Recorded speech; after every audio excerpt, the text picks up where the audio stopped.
It's been hard to tell where he's even going with some of it, and even, like, once he gets there, I sometimes walk away going, "What was his point? Like, how does this even, like, affect is there a longer game going on here that maybe we're gonna get around to at some point, or is he just filling time? Because that's also what it feels like as well." Exactly, exactly. Well, you happened to be in our chat when we were watching his cross-examination of the detective that was there today, and I Mhm, was making that exact point.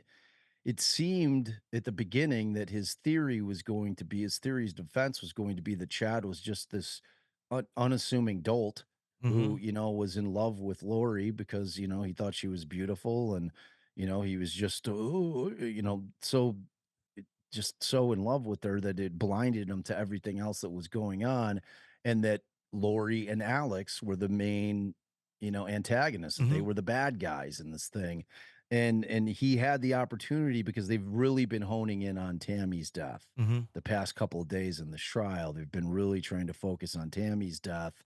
And yesterday they spent a lot of time establishing that this Tammy dying mysteriously, where the defense has been trying to put forth this narrative that she wasn't well, that she was taking all kinds of homeopathic medicines, that she didn't like going to the doctor, that, Chad had been saying prior to Lori even being in the picture that he had always had prophetic visions that she was going to live a short life, trying to kind of build this thing that like this was just completely out of left field.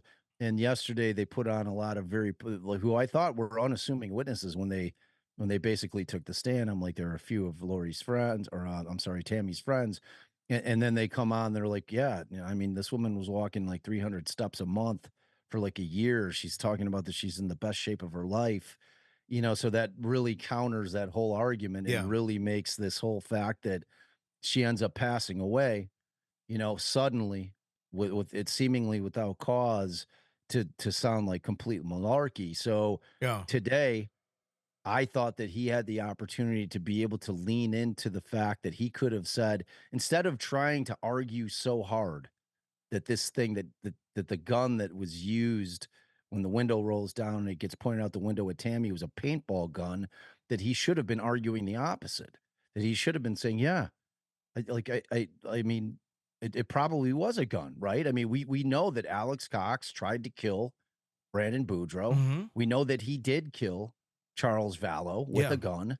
So it would make sense that this was once again Alex Cox doing Lori's bidding mhm, and trying to get rid of Tammy so that she could be with Chad. yeah. But he didn't do that. It was like the opposite strategy, which makes no Right. sense whatsoever. I, I'm with you, man. I was super confused by it. I don't know. I just don't know. I mean, I just walk away from that just shaking my head. Is the reason he's trying this thing alone because the retainer's out? There's no more money. Didn't the state, though, say earlier on that we will give you money for Yeah. a second, but he just couldn't find anybody? Is that pretty much what it came down to? Nobody's willing That's what it to step up for this? Yeah, that did happen. So, when he tried to get out, the judge, of course, denied him because it was too close to trial. Hmm. And the judge did say, I will give you the money. The county will give you the money to go find a second chair, Hmm. get on it. And he tried. The problem is, and I've seen this question come up in chat quite a bit. Like Pryor isn't death penalty certified, Yeah. but when you're hired at Look at that. oh wow, He just had balloons. wow. So like he's not death penalty certified, but when you're hired as private counsel, you don't need to be. So when the state is basically giving you the money to have somebody appointed as a public defender, those folks do need to be death penalty certified. Okay. And in Idaho, there's not a ton of them. Hmm. So yeah, he just like based on the limited number of people, like we know, I think Ann Taylor is, Hmm. on the Koberger case, which is obviously another Idaho case. Yeah.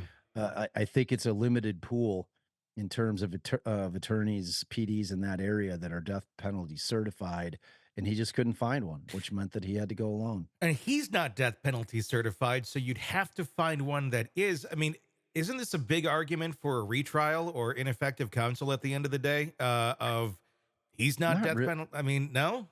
No, I mean, because, like, when you're talking about private counsel, that's at your own peril as the Hmm. defendant. Chad sought out and paid a guy you know, Mhm. and whether or not if that was something that was important to Chad, Chad should have looked into that. Okay. You know what I mean? Like Sure. that is not going to be grounds for a retrial. The fact that Pryor is not death penalty certified, because again, he's private counsel. Mhm. Private counsel, the defendant has the right to hire whoever the hell they want. If you wanted Yeah. to hire a contract lawyer who only does real estate closings to handle his death penalty case, you know, I mean, it's not well advised, but Might go he, better than where I was right, going, right? he could do it, you know. So yeah, I mean, ultimately at the end of the day, this is who the guy, this is the guy who Chad picked, and you know, he's riding him all the way to the finish. So we'll see what happens. Yeah, off of John Pryor, this last week we did see other testimony kind of going into the spiritual realm of Chad and Lori, and some very bizarre text messages going back and forth between the two. And it seems that they laid out a pretty good case that Chad was the one that was manipulating Lori, at least some of the time, by some of the texts. How do you think that's been playing so far? I want to see more, you Yeah. know, kind of like what I've been most critical of in terms of the state thus far is you're hearing a lot about Lori, you're hearing a lot about Alex, you're hearing a lot about Melanie, you're not hearing a lot about Chad. Like, you know, I'm just waiting. I'm like, when does Chad, you know, when is he going to enter the team photo here Hmm. in terms of knowledge and Yeah. in terms of planning and in terms of agreement to get him on that conspiracy charge? And they're building up to it. You know, Mhm. you can see what they're doing because the way that they handled Lori's case, you know, I like in that case, I'm like, it's not going to matter. I don't even care if the state's going to meet their burden. They're definitely convicting Lori because she's a mother bear who betrayed her children. Mhm. Like it's unforgivable to a jury. They're like, I knew she was going down.